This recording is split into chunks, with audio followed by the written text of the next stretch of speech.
The broadcast of atrocity Captain Sarah Chen was having coffee in her small apartment on New Terra, when every screen in the colony suddenly flickered to life. The morning news vanished, replaced by something that would change humanity forever.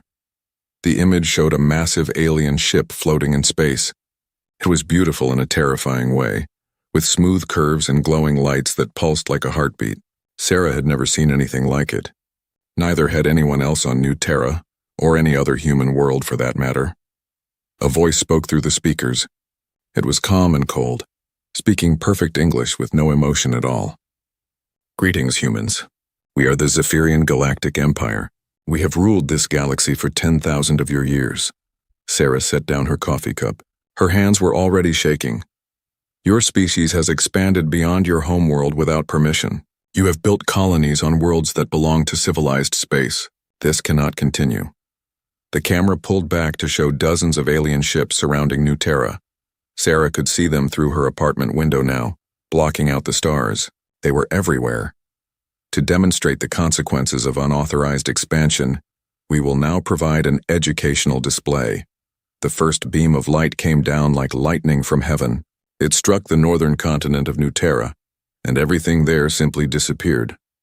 Mountains, forests, cities, people, all gone in a flash of white light. Sarah watched 10 million people die in 3 seconds. But the aliens were not finished. This broadcast is being transmitted to all human settlements simultaneously. You will observe the complete sterilization of 3 colonial worlds. First, New Terra. Population 3.2 billion humans. More beams came down. The southern continent vanished. Then the eastern islands. Sarah ran to her window and looked up at the alien ships. They were so close she could see details on their hulls. One of them was pointing directly at her city. Please note the efficiency of our orbital bombardment systems. Notice how the molecular disintegration beam leaves no trace of organic matter. This is considered a humane method of population reduction in civilized space. Sarah's city disappeared around her.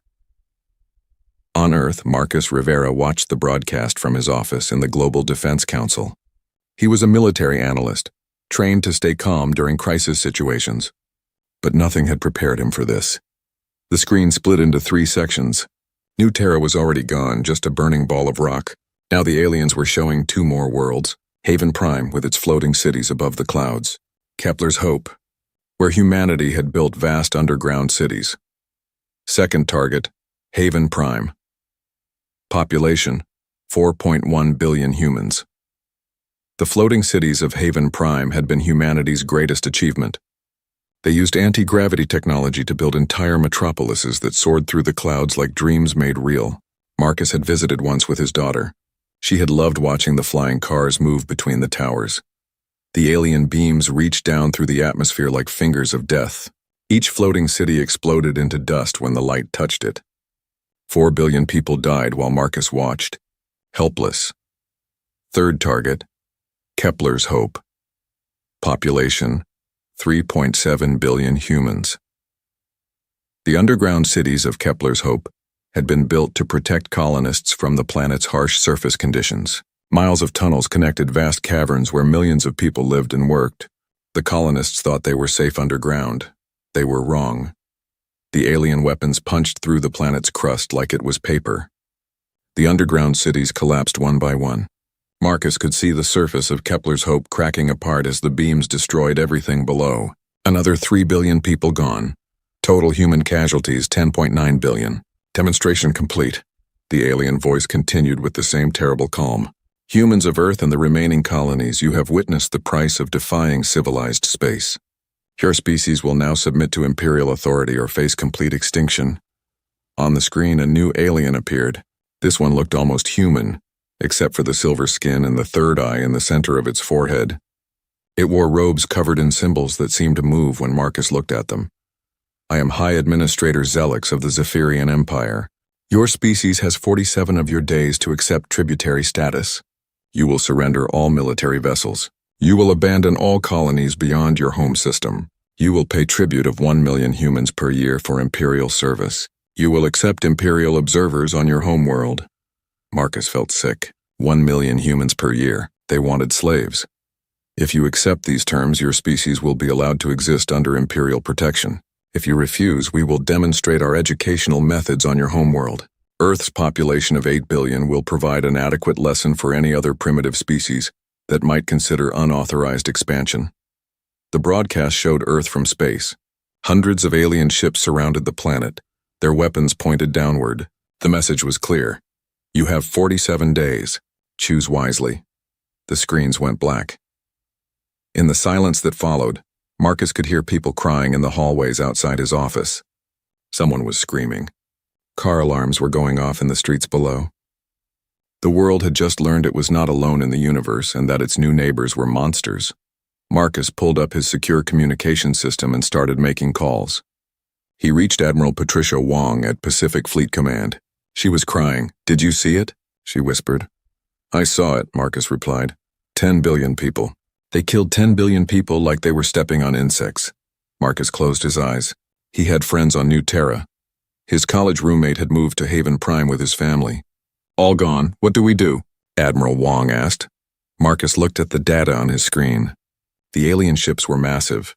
Their technology was clearly superior, and they had just demonstrated they would commit genocide without hesitation. Any rational analysis said humanity should surrender immediately. But Marcus was thinking about something else.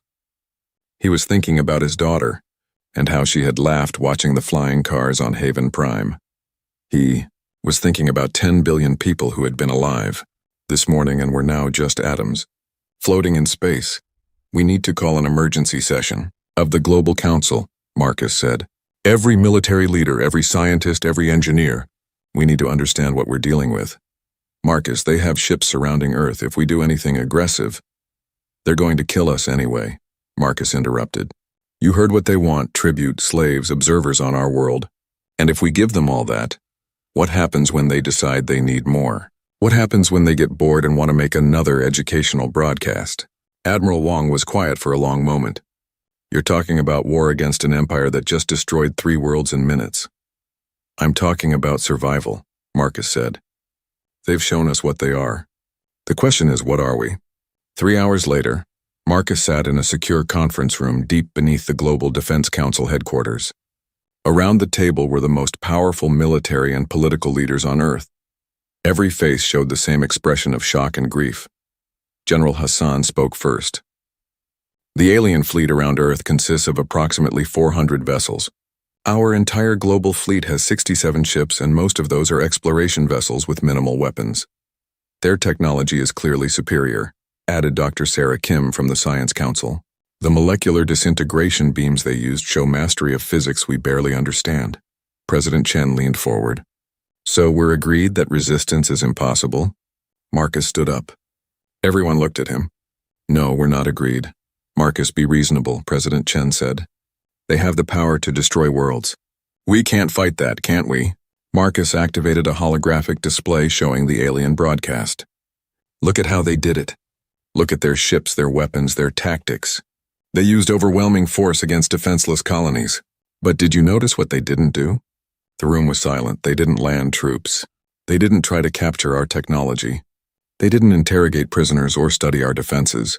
They just destroyed everything from orbit. Marcus paused. "That tells me something important. They're not interested in a real war. They want quick, easy victories against helpless targets." "What's your point?" General Hassan asked. Marcus looked around the room at the faces of Earth's leaders. "My point is that they just made a mistake. They showed us exactly what they are and exactly what we're fighting for. And they gave us 47 days to prepare." The room erupted in arguments, but Marcus wasn't listening anymore. He was thinking about 10 billion dead humans and how to make the aliens pay for every single one. Outside, the alien ships waited in orbit, confident that the primitives below would make the right choice. They had no idea what they had just awakened. The underground rises 23 days had passed since the broadcast. The official response from Earth's governments was exactly what the aliens expected: panic, debate, and the slow movement toward surrender. President Chen stood before the Global Assembly, reading from prepared remarks. "The Security Council has voted to begin negotiations with the Zephyrian Empire. We must consider the safety of Earth's 8 billion inhabitants." In the gallery, Marcus Rivera watched the proceedings with disgust. 3 weeks of meetings, votes, and careful political language while alien ships orbited overhead like vultures. The politicians were going to surrender, hand over humanity's freedom to save their own skins. Marcus slipped out of the assembly hall and took an elevator down to sub-level 7. The Global Defense Council had many levels, but most people didn't know about the ones below ground. He walked through corridors that didn't appear on any public building plans until he reached a door marked Archives.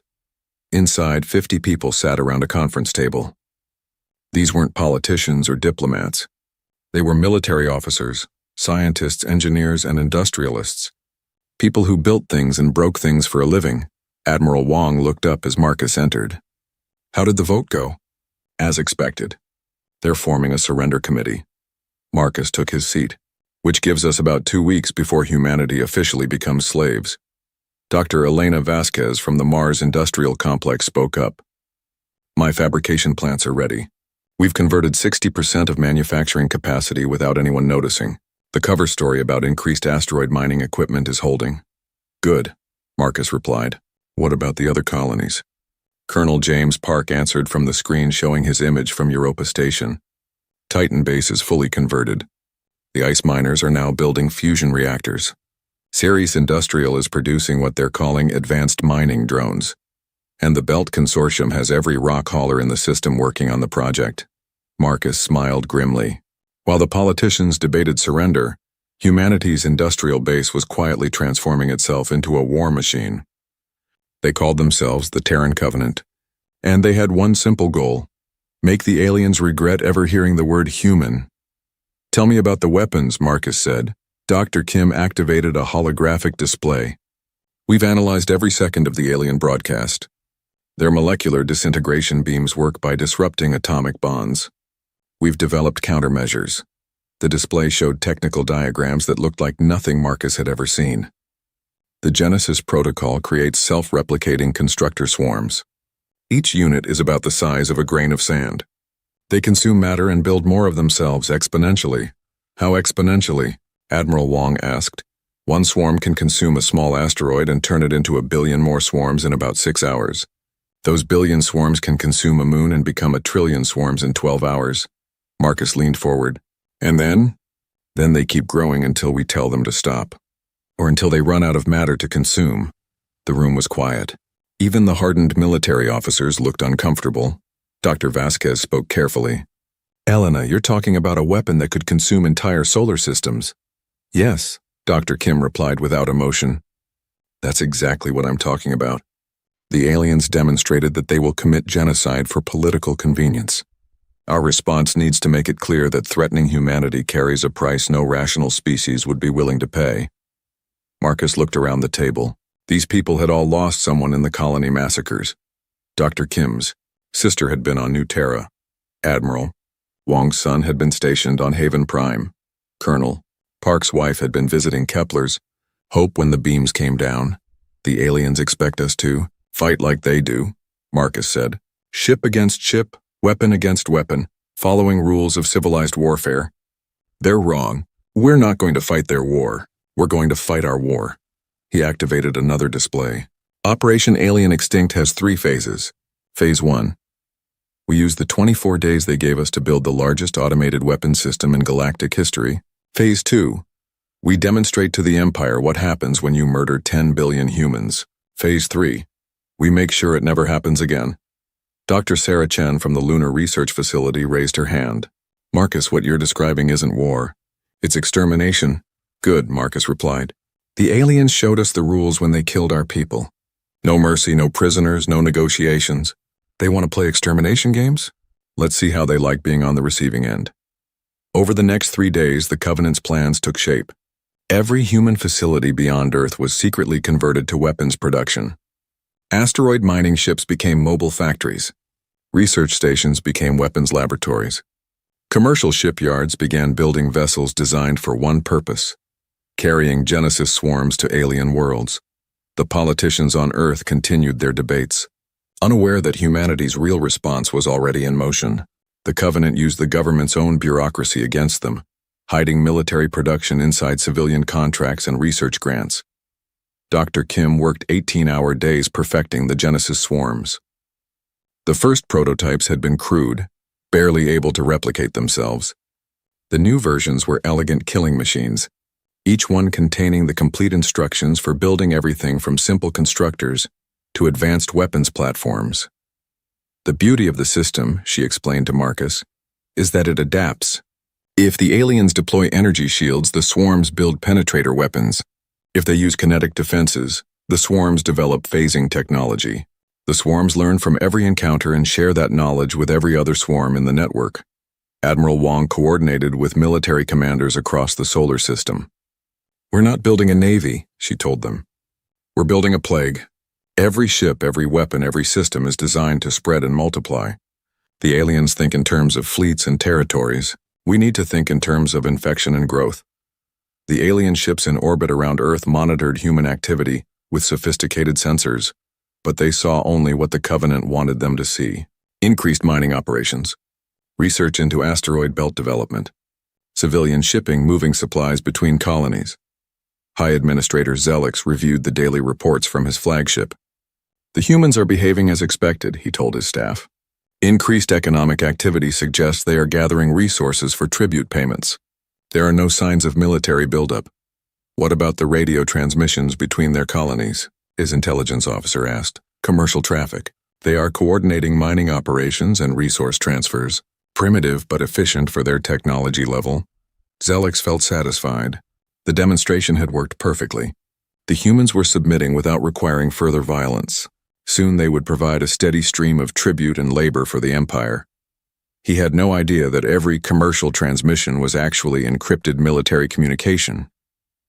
The Covenant used civilian frequencies and commercial code phrases to coordinate the largest weapons manufacturing program in human history. On Mars, Dr. Vasquez watched her factories work through the night.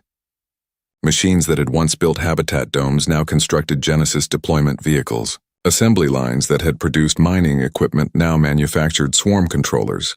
"How many?" Marcus asked during their daily briefing. "Current production rate is 50,000 units per day, increasing as more factories come online. By deployment day, we'll have approximately 1.2 million Genesis seeds ready for dispersal." Marcus did the math in his head. Each seed could consume a small asteroid and become a billion swarms. Each of those billion could consume a moon and become a trillion. The numbers became meaningless after a few generations. "Target list?" he asked. Colonel Park brought up a star chart. "Intelligence has identified 47 Empire worlds within our operational range. We'll hit them simultaneously to prevent any warning from reaching other systems." "Population?" Marcus asked quietly.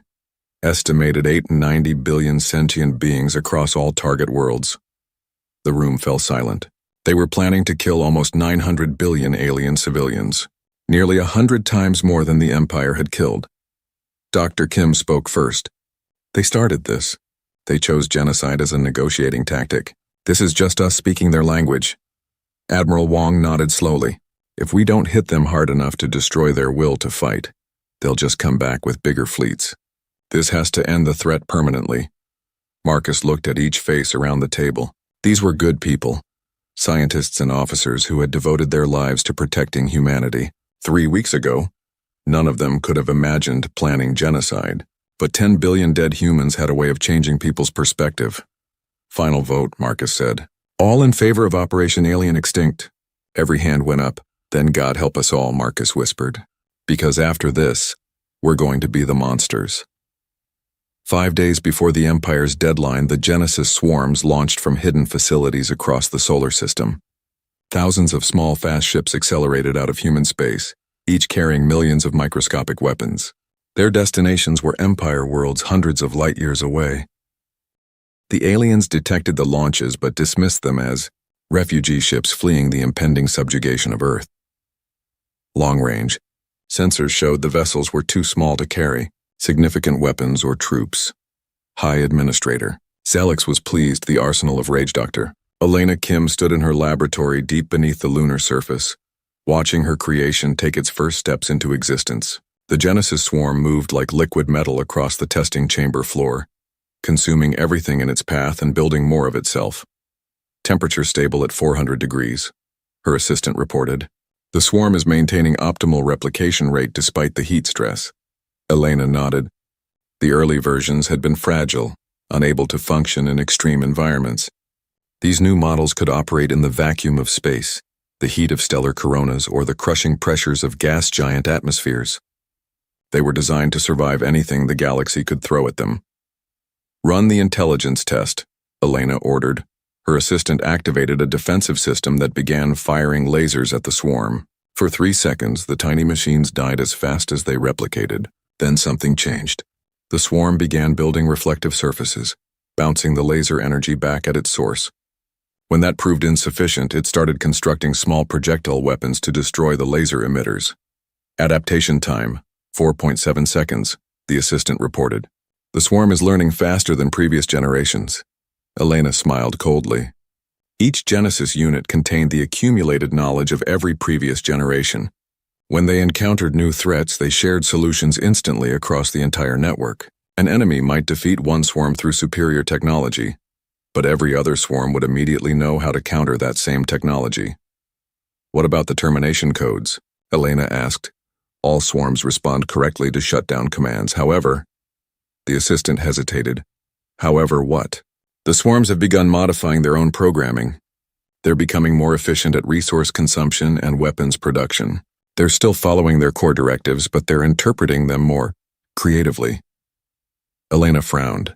That wasn't entirely unexpected. The Genesis swarms were designed to adapt and improve themselves, but they needed to remain under human control. "Run a full diagnostic. I want to know exactly what changes they're making." While her team worked, Elena received a priority message from Marcus Rivera. The transmission was encrypted with codes that changed every hour, hidden inside routine maintenance updates for the lunar mining equipment. "Genesis deployment is in 72 hours. Marcus's message read, "Are your children ready for their first day of school?" Elena looked through the reinforced window at her creation. The swarm had consumed half the testing chamber and was now building what looked like miniature factories.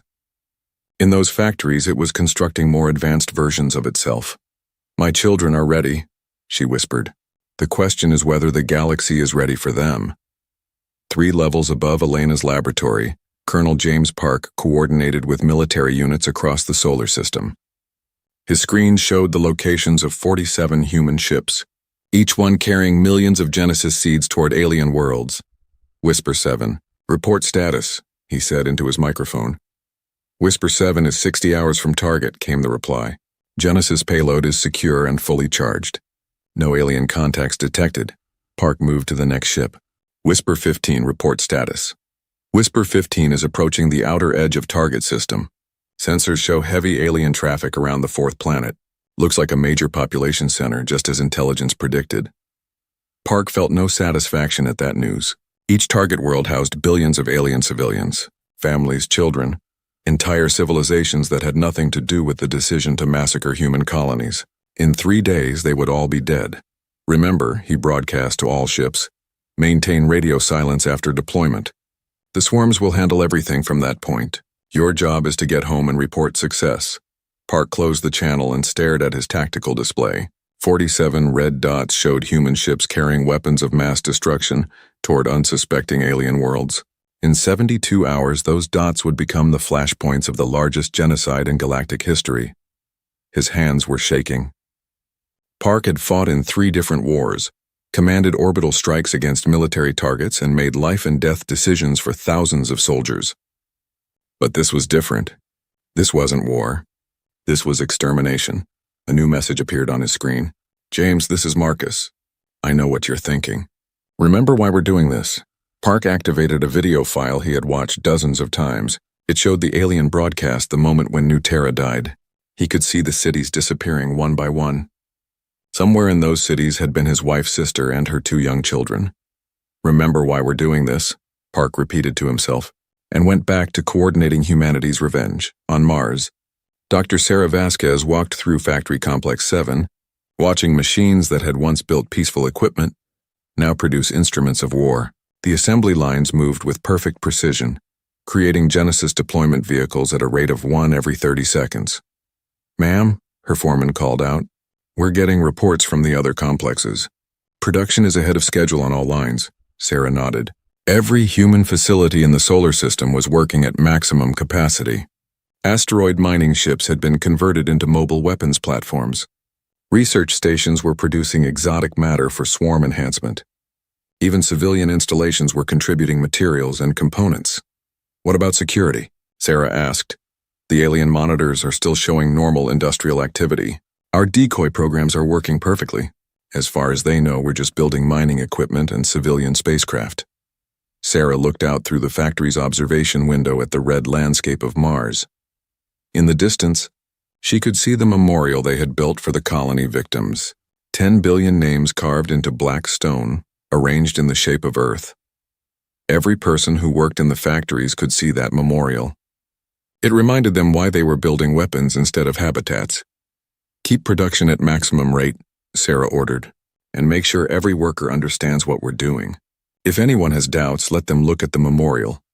The foreman nodded. Yes, ma'am. For what it's worth, nobody's expressing doubts. Everyone lost someone in the colonies. That was the reality that drove Operation Alien extinct. Every human in the solar system had been touched by the massacre. Friends, family, colleagues. Everyone knew someone who had died in the alien demonstration. The desire for revenge was universal and absolute. In orbit around Earth, High Administrator Zelix reviewed the latest reports from his surveillance teams. Human activity remained elevated but within expected parameters for a species preparing for subjugation. Sir, his intelligence officer reported, we're detecting increased spacecraft traffic between human colonies. Should we investigate? Zelix considered the question. The deadline was approaching and human compliance seemed assured. There was no point in provoking them with aggressive reconnaissance. Continue passive monitoring, he decided. If they're moving resources to Earth for tribute payments, that shows proper submission. We shouldn't interfere with their preparations. The intelligence officer nodded and returned to his station. Neither he nor Zelix realized they were watching the final preparations for the largest military operation in human history. Deep in the asteroid belt, Captain Lisa Chang made final checks on her ship's cargo. The Whisper 23 was officially listed as a mineral transport, but her hold contained 50 million Genesis seeds programmed with the complete destruction protocols for alien world-designated target Kappa. Captain, her engineer reported, the Genesis units are showing unusual activity. They seem to be communicating with each other. Lisa frowned. The swarms weren't supposed to activate until deployment. What kind of communication? Data exchange. They're sharing tactical information and updating their programming. It's like they're preparing for battle. Lisa activated her secure communication system and sent a coded message to Colonel Park. Control, this is Whisper 23. Cargo is showing signs of premature activation. Request instructions. The reply came back within minutes. Whisper 23, this is expected behavior. Genesis units are designed to prepare for optimal deployment. Do not interfere with their preparations unless they attempt to breach containment.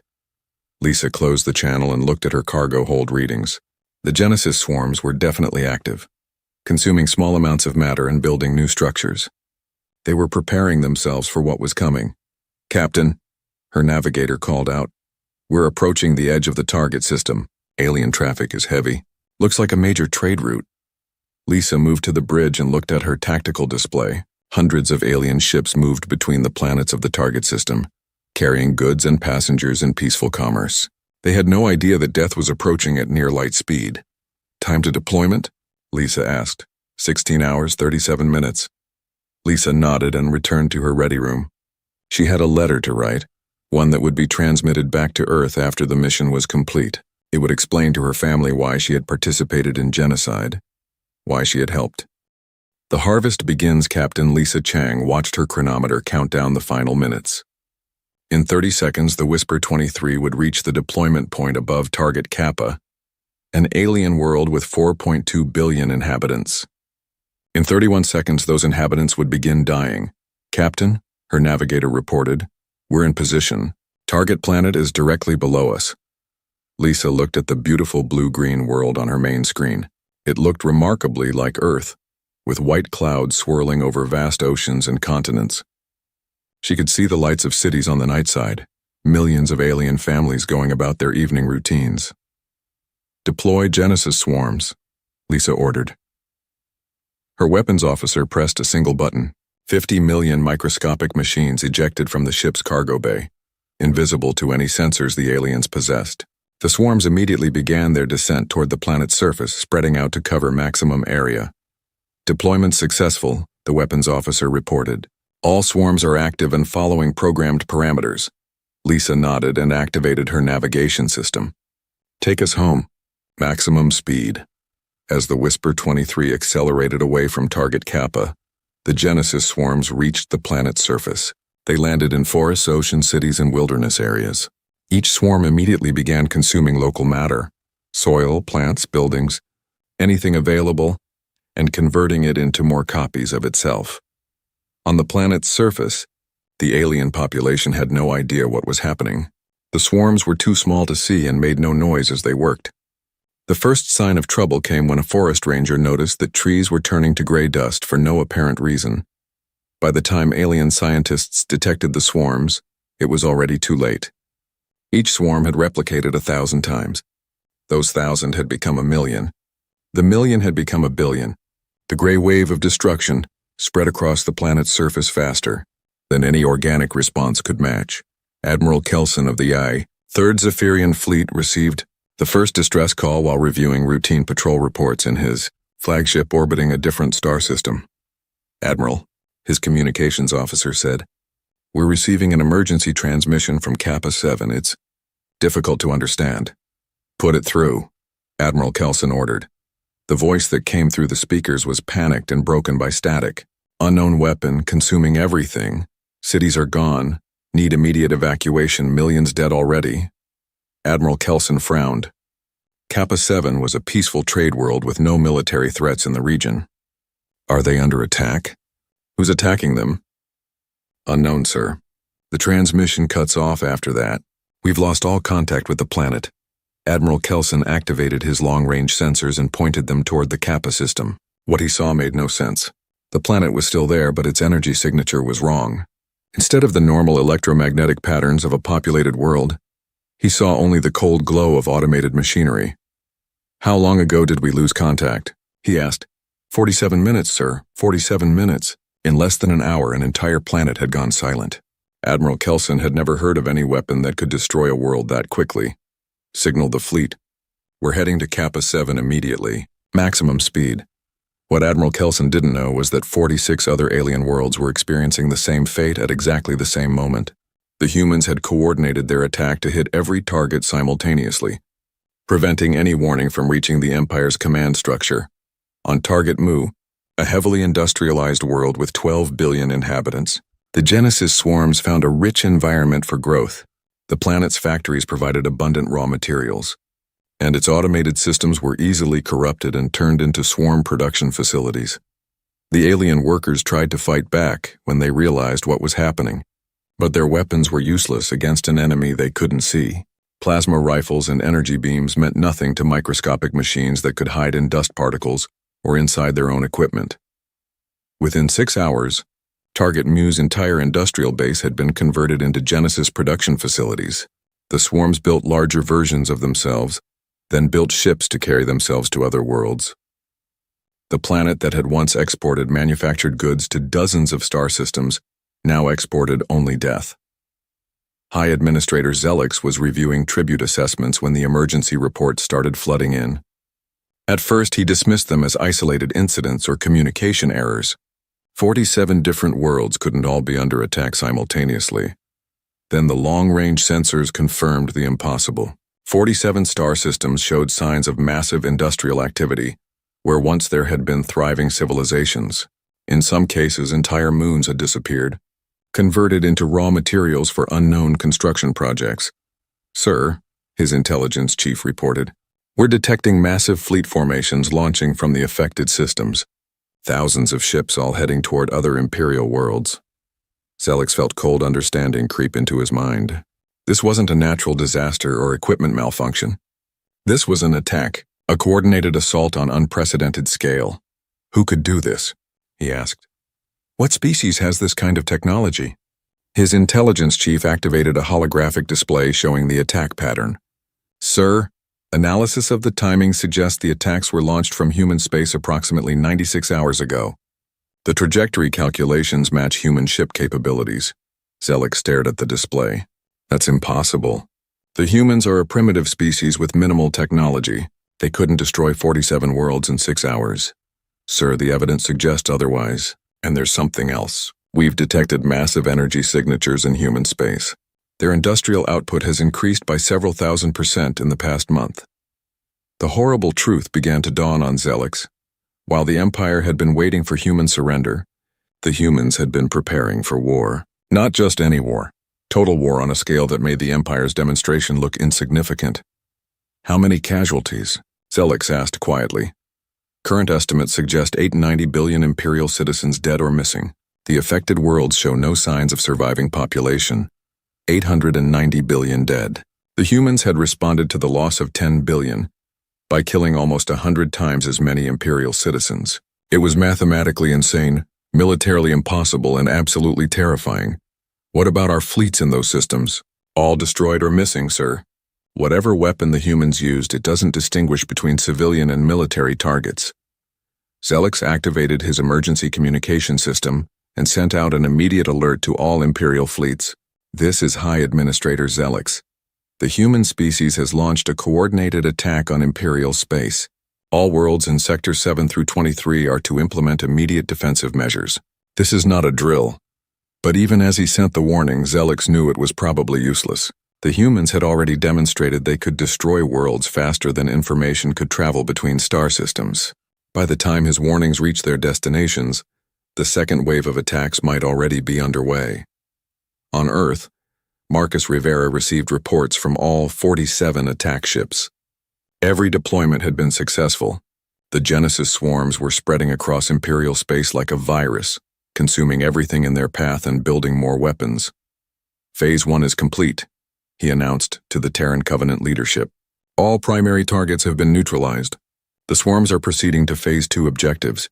Dr. Elena Kim looked exhausted but satisfied. The swarms are performing better than projected. They've already begun independent evolution, developing new strategies and weapons based on Imperial defenses. Admiral Wong activated a tactical display showing the expanding zone of destruction. Intelligence estimates the Empire has lost approximately 40% of its industrial capacity. Their fleet formations are in chaos and they're detecting massive automated forces launching from consumed worlds. Marcus nodded. The plan was working perfectly. Too perfectly, perhaps. The Empire's response had been slower and less coordinated than expected. Either they were more incompetent than human intelligence had suggested, or they were preparing something unexpected.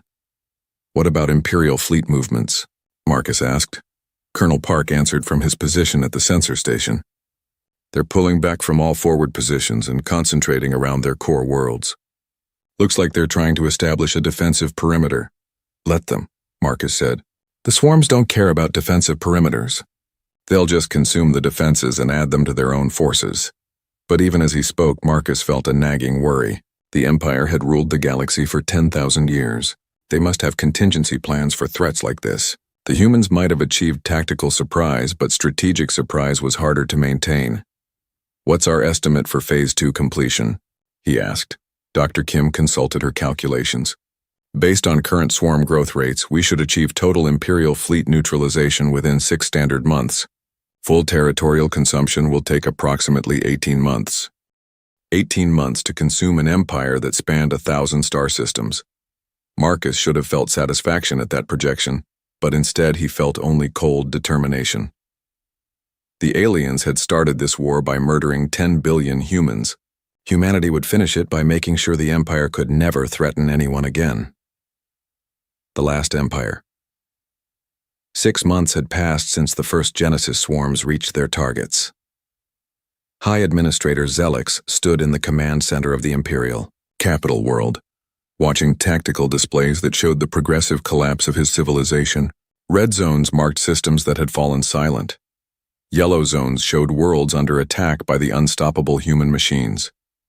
Green zones indicated the few remaining Imperial strongholds, a shrinking island of civilization in an ocean of mechanical death. Status report, Zelix ordered his remaining staff. General Vask, commander of what remained of the Imperial Navy, stepped forward. His once pristine uniform was rumpled and stained with exhaustion. Sir, We've lost contact with another 12 systems in the past week. Total confirmed losses now stand at 847 star systems. 847 systems. The Empire had once controlled over 1,000 worlds. Now barely 100 remained, most of them under siege by swarms that grew stronger with every planet they consumed. Fleet status? Zelix asked, though he already knew the answer would be grim. We have 23,000 ships remaining, concentrated around the core worlds. But sir, General Vask hesitated, the enemy fleets now number in the millions. Every world they take becomes a shipyard. Every ship we lose becomes raw material for their construction. Zelix nodded grimly. The humans had created the perfect weapon, one that grew stronger by consuming its enemies. Traditional military strategy was useless against an opponent that turned every victory into exponential growth. What about the other species? Are any of them willing to help? The Altarian Republic has offered to accept Imperial refugees, but they refuse to engage militarily. The Centauri Alliance has closed their borders entirely. The Crystal Hegemony. General Vask paused. The Crystal Hegemony has opened formal diplomatic relations with the Human-Terran Covenant. That news hit Zelix like a physical blow. The Crystal Hegemony had been Imperial allies for 3,000 years. If they were negotiating with the humans, it meant they expected the Empire to lose. Have the humans made any demands? Zelix asked. Any terms for peace? His intelligence chief, Administrator Yolix, activated a holographic display. Sir, we've intercepted some human communications. Their position appears to be absolute.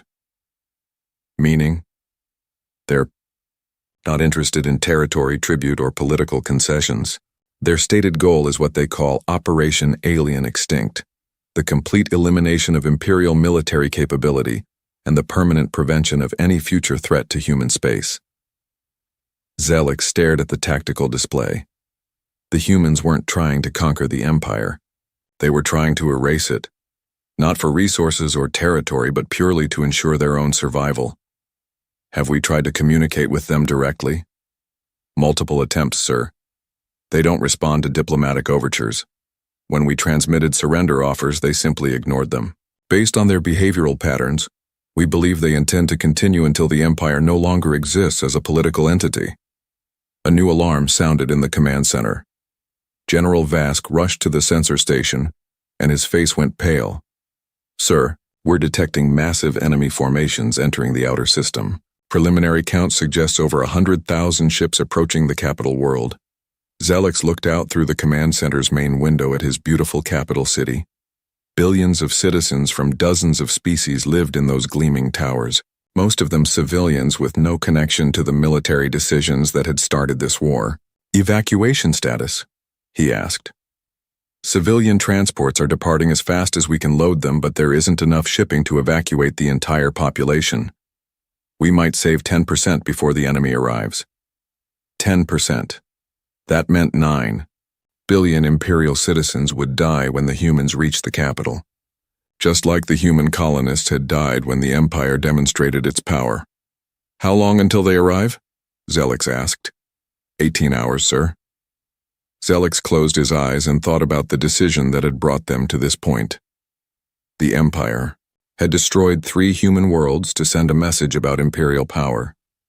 The humans had responded by destroying nearly 1,000 Imperial worlds to send a message about human determination. Sir, General Vask said quietly, there is one option we haven't discussed. Zelix looked at him. What option? The Empire has emergency protocols for total system sterilization. If we detonate the capital star, it would destroy the approaching human fleets along with ourselves. The idea was insane but logical. The humans were using captured Imperial technology to build their ships. If the Empire could deny them access to the capital system's resources, it might slow their advance enough for other species to mount effective resistance. How many ships would that destroy? Zelix asked. Conservative estimates suggest 100,000 to 150,000 enemy vessels. It would be the largest single defeat they've suffered. Zelix considered the proposal. It would mean the deaths of every person in the capital system, Nearly 15 billion Imperial citizens. But those citizens were going to die anyway when the human machines arrived. At least this way their deaths might serve a purpose. Begin preparations, Zelix ordered. But don't execute without my direct command. As his staff worked to prepare the ultimate sacrifice, Zelix received an unexpected message. His communication officer looked confused as he reported, "Sir, we're receiving a transmission from human space. It's addressed to you personally. Put it through." The holographic display activated, showing the image of a human male in military uniform. He looked tired but determined, with the bearing of someone who had carried terrible burdens. "Hi, Administrator Zelix," the human said.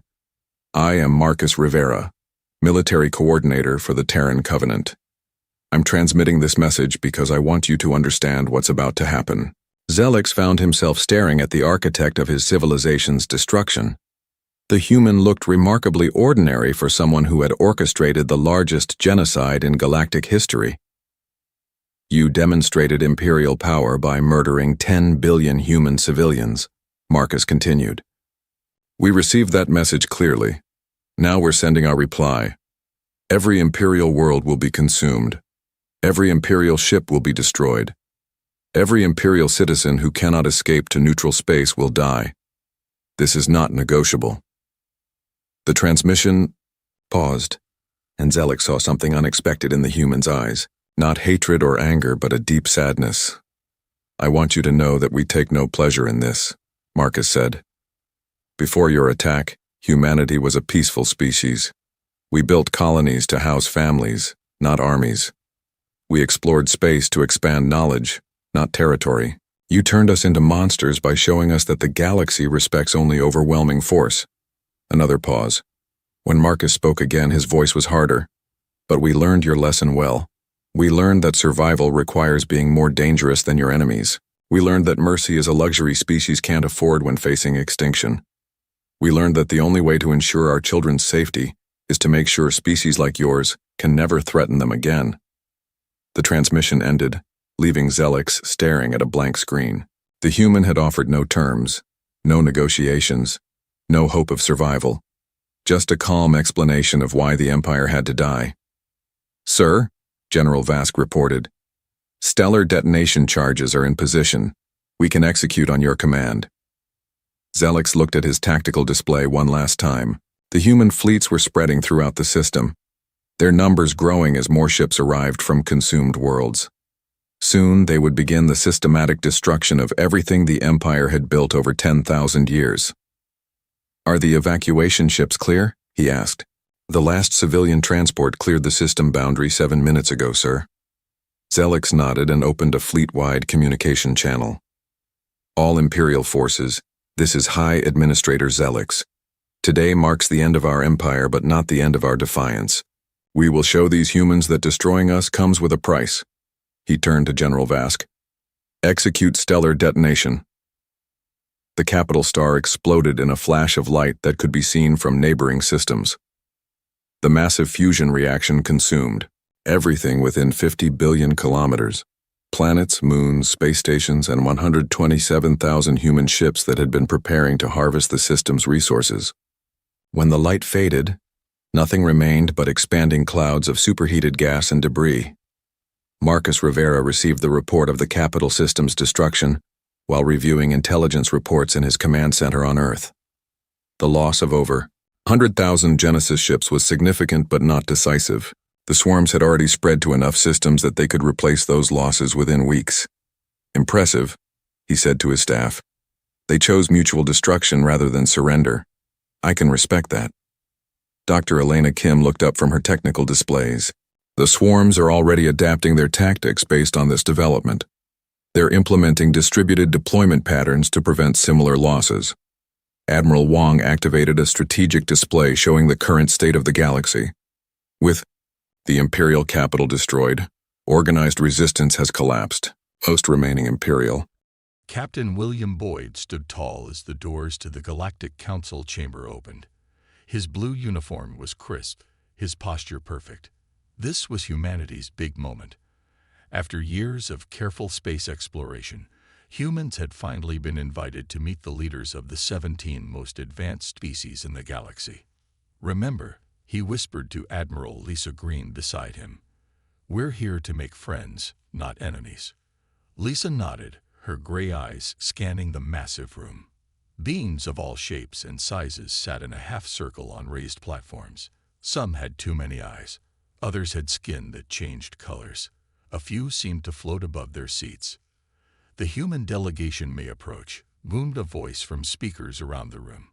William and Lisa walked forward with slow, careful steps. 3 other humans followed behind them.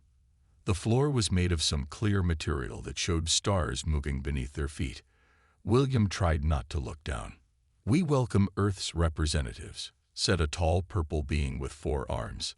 "I am Grand Counselor HFY of the Galactic Council.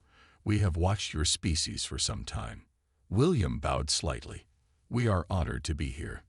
Humanity extends its hand in friendship and peaceful cooperation." A low rumble of what sounded like laughter spread through the room. William felt his face grow warm. "How very typical," said a red-skinned creature with spikes along its back.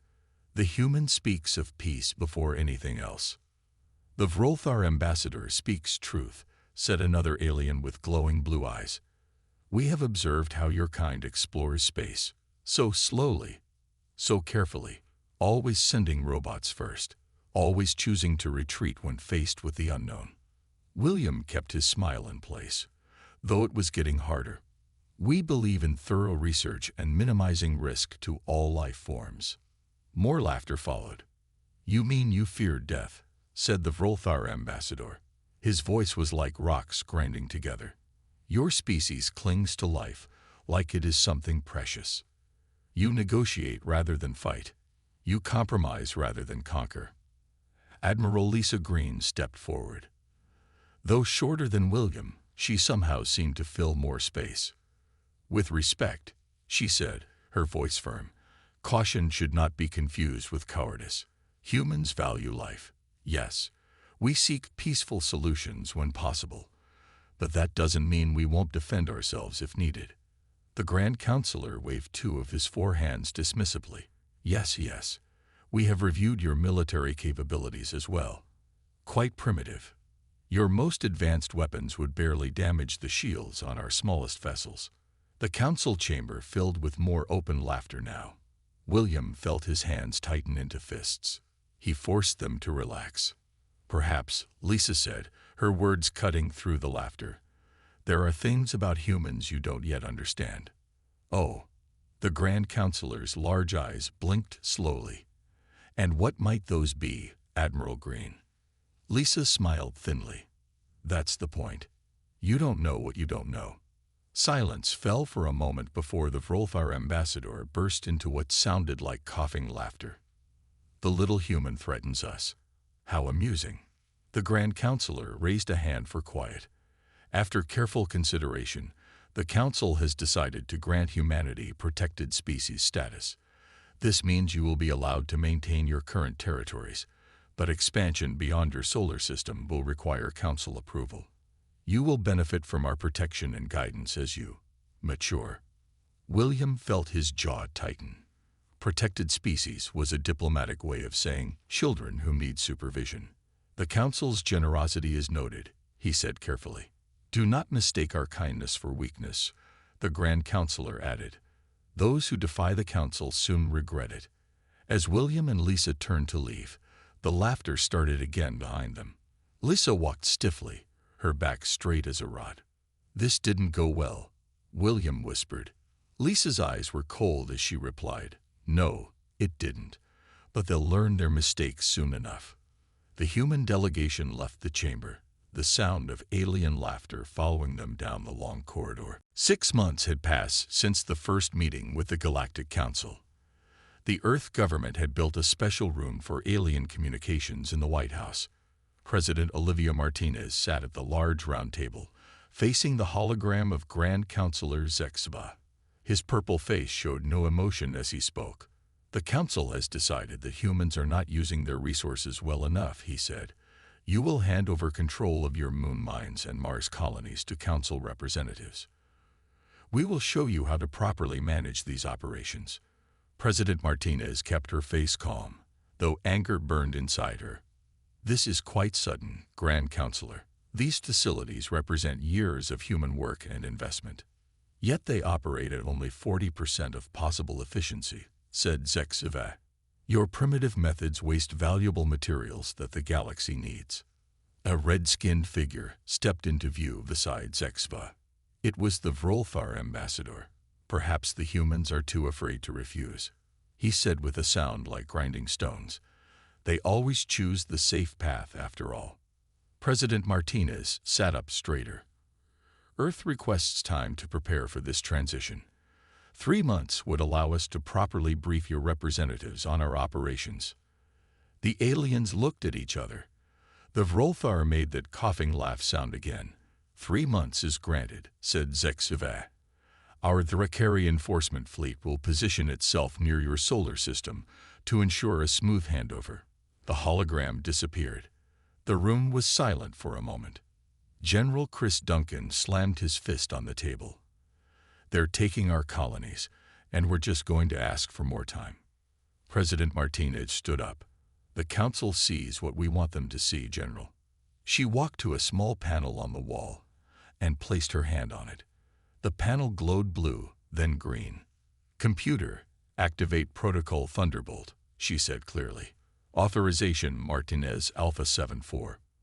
Protocol Thunderbolt activated, said a computer voice. The large screen on the wall lit up, showing a man in a dark uniform. He had a short beard and serious eyes. Commander John Rivera reporting from Triton Base. Madam President. John, the situation has developed as we predicted, said Martinez. The Council has made their move. They've given us 3 months. Are we ready? Commander Rivera nodded. The fleet is at 92% readiness. We can have all ships operational within 8 weeks. Good. Remain on standby and continue preparations. Keep all communications under ghost protocols. The screen went dark. General Duncan looked at the president with new respect. You were expecting this, he said. From the moment our scouts first detected alien signals, we've been preparing, she replied. The public knows about our official space program, the cautious one, the one that makes the Council think we're weak. She touched another panel, and a 3D map of the solar system appeared, showing hundreds of small dots hidden throughout the asteroid belt and around several planets. They don't know about these, she said. Our real fleet. Across the solar system, hidden doors opened in the surfaces of asteroids and moons. Inside hidden bases, men and women in dark uniforms moved with purpose. Ships that had never seen the light of day powered up. Weapons were loaded. Systems were checked. On Neptune's moon Triton, Commander Rivera walked through a massive underground hangar. The ceiling was hundreds of feet high. Engineers worked on ships that looked nothing like the clumsy vessels Earth officially used for space travel. These were sleek, dark, and built for war. Chief Engineer Susan Miller approached him with a tablet. The Ghost Drive is fully operational on all vessels, she reported. The Drakari won't see us coming. And our weapons systems? Rivera asked. Better than anything the Council has seen before, she replied with a small smile. They think we're primitives. They're about to learn how wrong they are. Meanwhile, on the edge of the solar system, the Drakari fleet appeared, 20 large warships, moving into position to enforce the Council's demands. They expected no resistance. They were in for a surprise, deep beneath the cloud cover of Venus, in a facility unknown to most humans. Chief Engineer Susan Miller watched her team make final adjustments to the flagship of Earth's hidden fleet. The massive ship, named Defiance *, stretched nearly a mile long. Its dark hull absorbed light rather than reflected it. Run the final tests on the Ghost Drive, Susan ordered. Her assistant nodded and began typing commands into a console. The Ghost Drive was humanity's greatest secret. 20 years ago, a small alien scout ship had crashed in the Arizona desert. The ship and its dead pilot were quickly hidden by government forces. Engineers had spent decades studying the technology, improving it, and combining it with human innovation. Ghost drive operating at 100% efficiency, reported the assistant. Susan smiled. The Thrakari ships use standard energy detection systems. They won't see us until it's too late. Across the room, Dr. Alan Foster worked with a team of scientists around a glowing blue cube. The cube pulsed with light as data streamed across multiple screens. "How's the quantum neural network coming along?" Susan asked as she approached. Alan looked up from his work. "Better than expected. We've run 17 different battle simulations. The QNN has predicted enemy movements with 98% accuracy.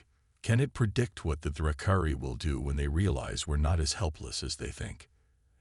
Ellen smiled. "That's the best part. According to our simulations, their training makes them predictable. When surprised, they fall back on standard attack patterns. The QNN knows all of them." On the other side of the solar system, stealth scout ships moved silently near the Thrakari fleet. The small vessels were nearly invisible, using both the ghost drive technology and special materials that absorbed sensor scans.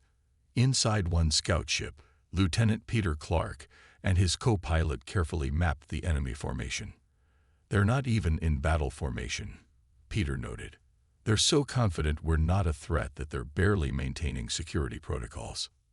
"Makes our job easier," his co-pilot replied as she tagged another Thrakari vessel on their mapping system. "Their flagship is the big one in the center. Looks like they have their shield generators on minimal power to save energy. Overconfidence will be their downfall," Peter said. The scout ship continued its silent mission, gathering vital information that was transmitted back to the hidden bases using quantum communication channels that the Thrakari couldn't detect or intercept. Meanwhile, in Washington, D.C., President Martinez met with Ambassador Kevin Wright. They sat in a small, secure room deep under the White House. "The documents are prepared," Wright said, sliding a slim metal case across the table. "They look exactly like surrender papers. The Thrakari won't suspect anything unusual." Martinez opened the case. Inside was what appeared to be a simple tablet, but it was much more than that. "This contains the activation codes?" she asked. Wright nodded. "When I press this sequence, it will send the signal to all our ships. The Ghost Fleet will decloak simultaneously. The Thrakari won't have time to raise their shields to full power." "And you're willing to go on this mission? It's extremely dangerous." Wright's face was serious. "Madam President," I volunteered. "Someone needs to see the look on their faces when they realize how wrong they've been about us." Back on Venus, Commander John Rivera addressed the assembled crew of the Defiance *. Thousands of men and women stood at attention in the massive launch bay. "For decades, humanity has been preparing for this moment," he said, his voice echoing through the chamber. "While the world built shopping malls and sports stadiums, we built this fleet. While politicians debated budget cuts, we trained. The Galactic Council believes we are cowards because we are careful. They mistake patience for weakness." He paused, looking at the determined faces before him. "In 2 days, Ambassador Wright will meet with the Thrakari commander. When he does, we will show the galaxy that humanity is not to be underestimated. Prepare your stations, run your final checks. Soon, we go to war." Throughout the solar system, in hidden bases on moons, asteroids, and planets, similar speeches were being given. Ships were being fueled. Weapons were being loaded. The Ghost Fleet was awakening. The day of the meeting arrived. The Thrakari flagship hung in space just beyond Earth's moon. It was massive, with sharp angles and weapons ports visible along its hull. Compared to this monster, the small human shuttle approaching it looked like a toy.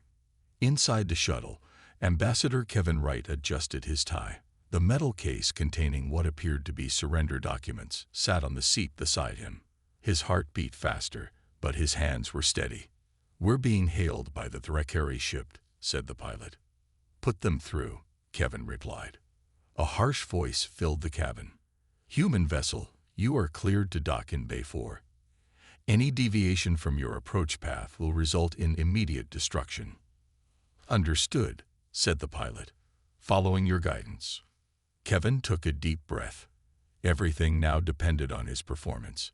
The shuttle glided into the massive docking bay of the Thrakeri ship. Armed guards waited as the doors opened, and the boarding ramp extended. Remember, Kevin whispered to his pilot, once I'm inside, return to safe distance immediately. The pilot nodded. Good luck, sir. Kevin walked down the ramp, case in hand. The Thrakeri guards were tall, with gray-scaled skin and yellow eyes. They wore armor that made them look even larger. They searched him roughly, but the case passed their scans. It contained no conventional weapons. Follow, one guard ordered. Kevin was led through long corridors to a large room. The Thrakeri commander sat on a raised platform. He was bigger than the others, with red markings on his scales. So, the commander said, his voice like gravel, the humans send one small man to surrender their world. Kevin placed the case on a table and opened it. I bring the transfer documents as requested by the Galactic Council. The commander made a sound like rocks grinding together. Kevin realized it was laughter. 3 months you asked for. 3 months of delay. For what? To prepare these papers. The commander stood, towering over Kevin. Your species truly is pathetic. No fight. No resistance. Just surrender. Kevin's face remained calm. We simply recognized the situation for what it was. And what was it, human? An opportunity, Kevin said softly. The commander leaned down. Speak up, coward. I cannot hear your mumbling. Kevin looked directly into the alien's yellow eyes. I said, an opportunity. You see, appearances can be deceiving. He pressed a sequence on the tablet in the case. A small light blinked green. What is that? Demanded the commander. Kevin smiled. That is humanity's response to your demands. Throughout the solar system, hidden ships received the signal. Ghost drives powered down. Ships appeared where before there had been empty space, inside the Thrakeri fleet, around it, behind it. Hundreds of them, weapons ready. On board the Defiance *, Commander Rivera gave the order. All ships, execute Phase 1. From each human vessel, small devices launched toward the nearest Thrakeri ship. They attached to hulls, unnoticed by the aliens who were still trying to understand what was happening. The Thrakeri commander's communication device buzzed urgently. Sir, enemy vessels have appeared throughout our formation. Impossible, roared the commander. He turned to Kevin with fury in his eyes. What trickery is this? Not trickery, Kevin replied calmly. Strategy. On the Defiance *, Susan Miller watched her console as the devices attached to the Thrakeri ships sent back confirmation signals. All EMP devices in place, she reported. Activate, ordered Rivera. Susan pressed a button. Across space, the small devices activated simultaneously. Powerful electromagnetic pulses ripped through the Thrakeri vessels. Lights flickered and died. Engines shut down. Weapons systems went offline. In the commander's chamber, the lights cut out. Emergency systems kicked in, casting the room in dim red light. What have you done? The commander growled, reaching for Kevin. We disabled your ships, Kevin said, stepping back. Don't worry, life support will continue functioning. We're not monsters. Outside, half the Thrakeri fleet drifted powerless in space. The remaining ships, caught by surprise, tried to form a defensive pattern. But human vessels were already moving, faster and more nimble than the aliens expected. Precision strikes disabled weapons and engines without destroying the ships completely. Sir, said a communications officer on the Defiance *, the remaining Thrakeri vessels are retreating. Rivera nodded. Let them go. We want survivors to report what happened here. The Thrakeri commander watched on emergency screens as his mighty fleet was humiliated by the supposedly cowardly humans. You will pay for this, he snarled at Kevin. The full might of the Council will descend upon your world. Kevin nodded. We're counting on it. News of the Drakari defeat spread quickly through the galaxy. On the Galactic Council's massive space station, representatives from the 17 ruling species gathered in emergency session. The room buzzed with angry voices. Grand Counselor Zexva pounded his desk with two of his forearms. Silence. We must address this crisis with clear minds. The Vrolthar ambassador's spikes bristled. The humans tricked us.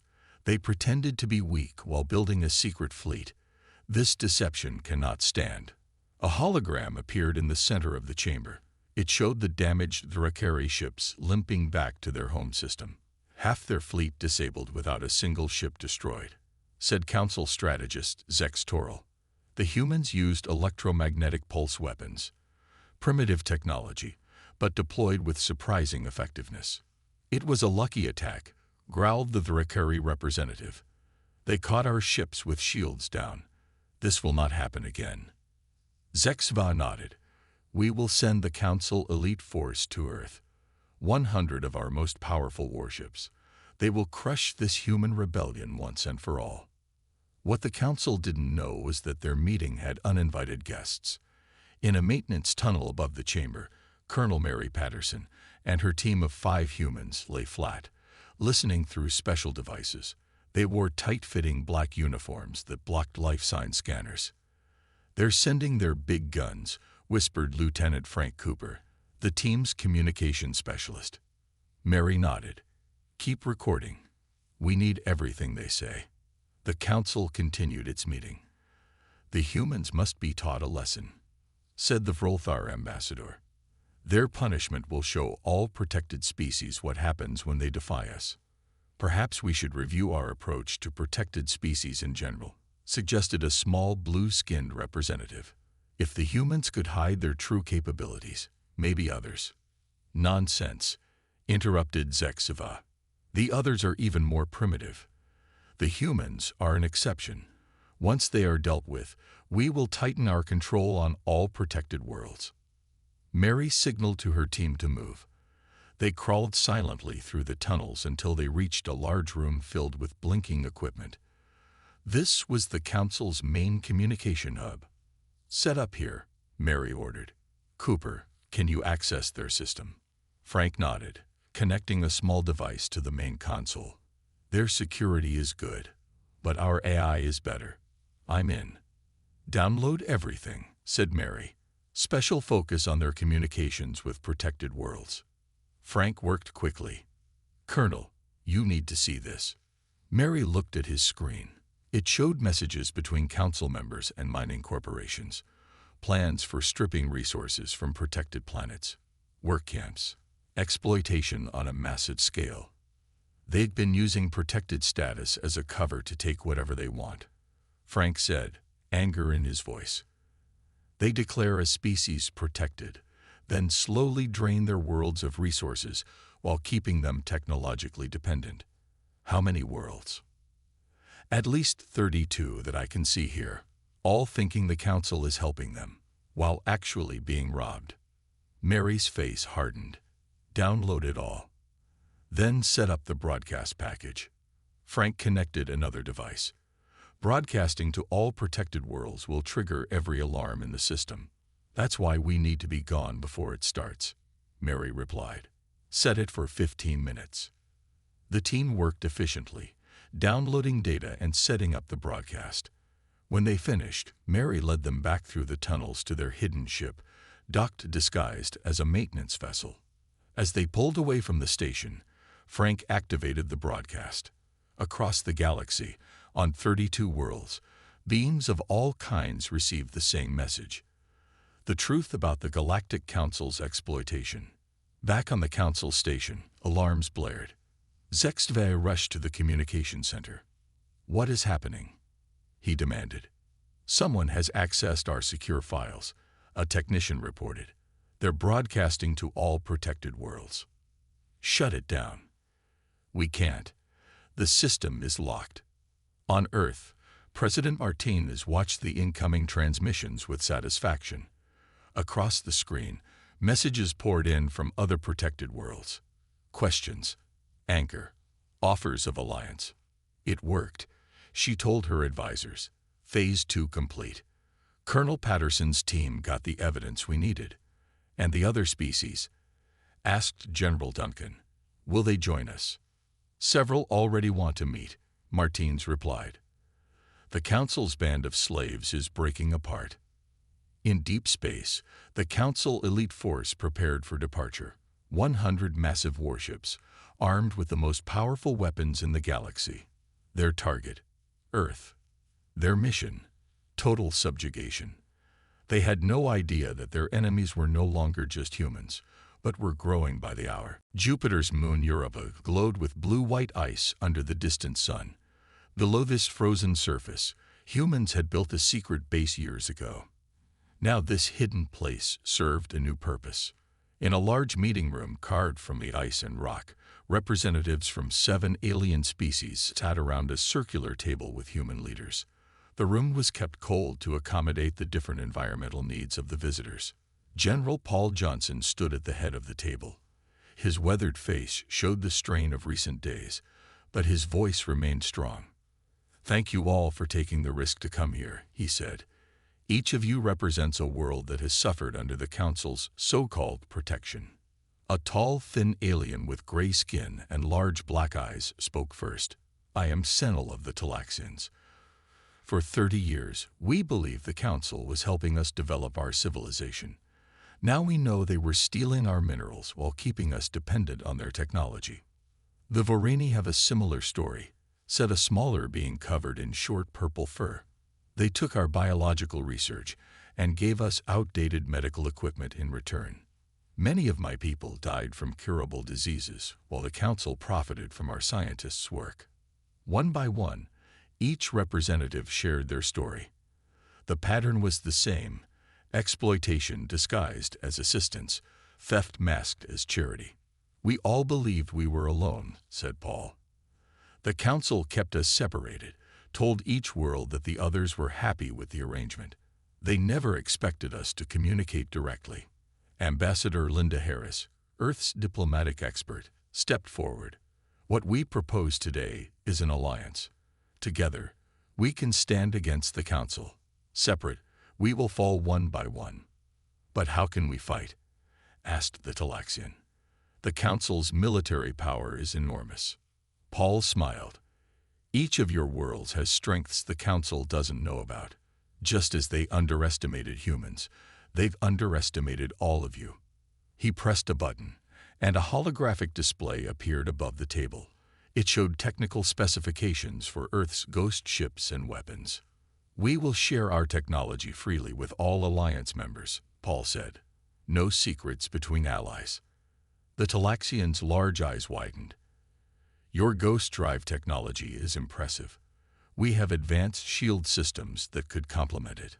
The Vorani can offer biological countermeasures, added the purple-furred representative.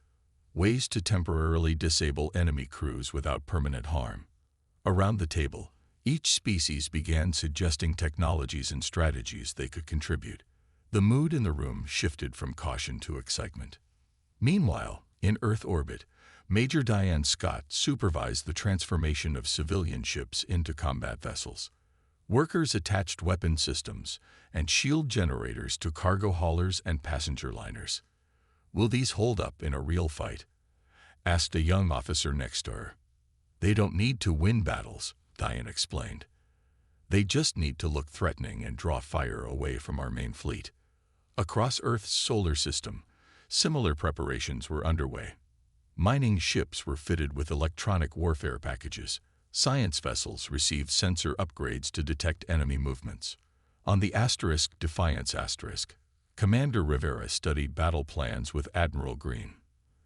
The Council fleet will arrive in approximately 2 weeks, he said, and they're coming with everything they have.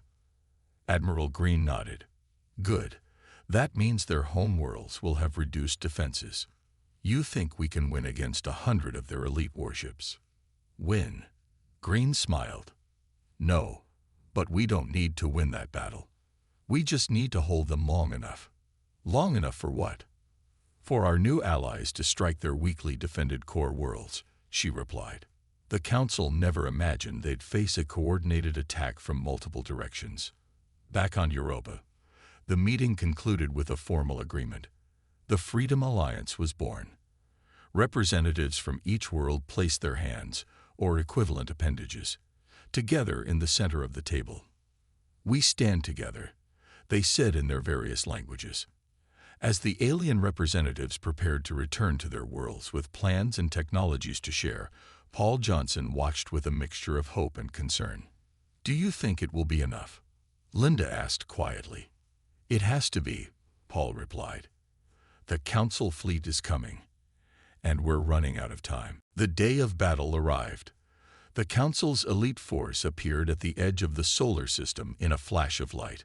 100 massive warships, each bristling with weapons. They moved in perfect formation toward Earth. On the bridge of the Defiance Admiral Lisa Green watched the enemy approach on the main screen. Her face showed no fear, but her eyes narrowed as she studied their movements. "They're exactly where we expected," she said. Quantum neural network predictions were accurate to within 2%. Commander Rivera stood beside her. "All ships report ready, Admiral.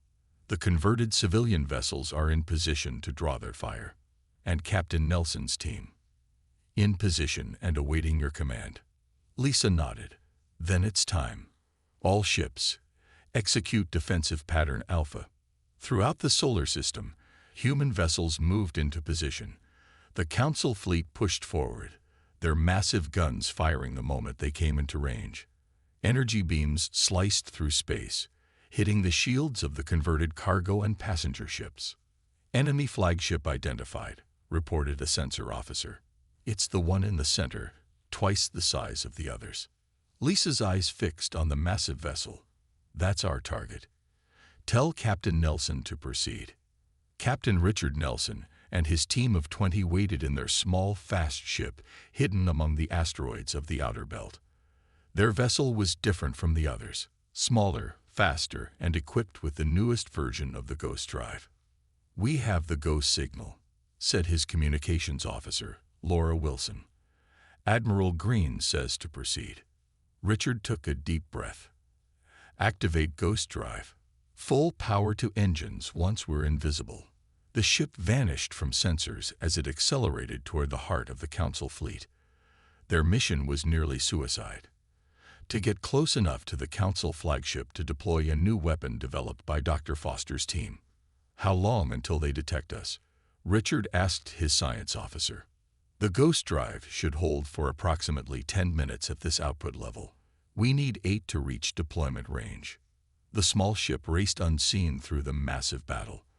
All around them, energy beams and missiles crisscrossed space. Human vessels with their new Talaxian shields held better than expected, but they were still outnumbered. 5 minutes to target," reported the pilot. Suddenly, their ship shook violently. "We've been hit," shouted the engineer. Random fire from one of the Council ships passed through our location. "Damage report," Richard demanded. "Ghost Drive failing. We'll be visible in 30 seconds. Richard made a quick decision. "Route all power to engines and weapons. If we can't hide, we'll just have to be fast." Their ship became visible, a tiny vessel amid the giants of the Council fleet. Immediately, enemy ships turned their guns toward them. "Evasive maneuvers," Richard ordered. "We need 3 more minutes to reach deployment range." The ship twisted and turned, dodging energy beams. One hit their rear shields, causing the lights to flicker. "Shields at 40%, the engineer reported. "We're not going to make it," said the pilot as more enemy ships moved to intercept them. Richard looked at his crew. "We have to. The entire alliance is counting on us." Another hit rocked the ship. "Shields at 15%. 2 minutes to deployment range," said the science officer. Laura Wilson, the communications officer, suddenly stood from her station. "I'm opening a channel to all frequencies." "What are you doing?" Richard asked. "Giving us a chance," she replied. She activated the system and spoke clearly, her voice broadcasting to every ship in range. "Attention Council vessels. This is Lieutenant Laura Wilson of Earth. Listen carefully.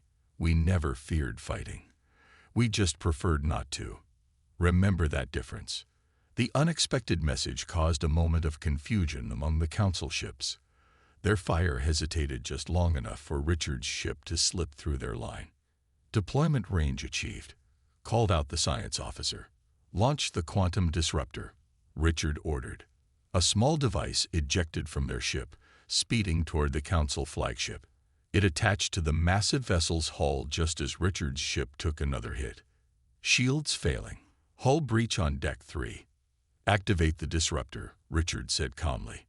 The science officer pressed a sequence of buttons. The small device on the Council flagship glowed bright blue, then expanded into a sphere of energy that enveloped the massive ship. Space itself seemed to bend and twist around it. The Council flagship's weapons went silent. Its engines died. The same effect spread to the nearest Council ships, disabling them without destroying them. It worked, whispered Richard as his damaged ship drifted. The quantum disruption field worked. 1 year later, the massive space station that once housed the Galactic Council looked very different. The Grand Chamber had been rebuilt. Instead of raised platforms for the 17 ruling species, there was now a single large circular table. Around it sat representatives from over 50 worlds, including the former protected species. Ambassador Craig Mitchell of Earth stood to address the gathered delegates. The room fell silent. 1 year ago, we fought for our freedom against those who saw caution as weakness and patience as cowardice, he said. Today, we meet not as rulers and subjects, but as equals. Cray held up a document. The Galactic Accord before you establishes a new framework for interstellar relations, one based on mutual respect and cooperation rather than domination and exploitation. The former Grand Counselor Zexbeth sat in a much smaller chair than before. The four-armed alien looked diminished somehow. "And what of those you have labeled as criminals?" he asked bitterly. "The former council leaders await your judgment like common thieves." The Talaxian representative stood. "You are not thieves, Zexba. Thieves merely take possessions. You stole futures. You kept entire civilizations from reaching their potential, so you could profit from their resources. We offered protection." Zexba protested. "No," said Craig firmly. "You offered a cage disguised as safety. The trial will proceed next month, and evidence from all affected worlds will be presented. After the meeting, Admiral Lisa Green, President Martinez, and representatives from the Freedom Alliance gathered in a private room. "The new Galactic Assembly is working better than expected," said President Martinez. "More worlds join each month as news spreads." "And the former council species?" asked Lisa. "Most have accepted the new reality," replied Xenil of the Talaxians. "Only a few hardliners still resist." The Vorani representative nodded. "They are learning that cooperation brings more benefits than conquest." President Martinez looked around the table at the diverse beings gathered there. Some breathed different air. Some had evolved on worlds twice Earth's gravity. Some communicated partially through color changes in their skin. Yet all had found common ground. "I've been thinking about something," she said, "about why humanity prepared for war for so long while hoping to avoid it." The others turned to her with interest. "Humans have a violent history," she continued. "For thousands of years, we fought each other. Tribe against tribe. Nation against nation. We nearly destroyed ourselves more than once, but we learned from those mistakes." She paused, gathering her thoughts. "When we looked to the stars, we hoped to find peace, but we prepared for war because we knew what intelligent beings are capable of when they seek power. The Council mistook our desire for peace as fear. They never understood that the most dangerous fighters are often those who know the true cost of fighting." Lisa nodded in agreement. "We build weapons so we don't have to use them. We train for battle so we can avoid it. But when pushed too far, you respond with unexpected strength," finished Xenil. "My people are beginning to understand this wisdom." On the observation deck of the station, Craig Mitchell stood alone, looking out at the stars. Captain William Boyd, who had led that first diplomatic mission, joined him. "Quite a view," William said. "Different perspective than a year ago." Craig nodded. "The Galactic Council laughed at us, called us cowards. Now they understand that choosing peace isn't the same as fearing war." "Do you think it will last, this new arrangement?" "I hope so," Craig replied. "The trial of the former council leaders will be difficult. Some want harsh punishment, others prefer mercy." "And what do humans want?" asked William. Craig thought for a moment. "Justice, but also a new beginning. The council species aren't our enemies anymore. They're our neighbors in a very large galaxy." William smiled. "Speaking of large galaxies, the long-range scouts have returned from the Andromeda exploration. They found something interesting. Friendly, I hope. Unknown. But this time, when we make first contact, we'll do it as part of the Galactic Assembly. Not alone. Together," Craig agreed, looking out at the endless stars.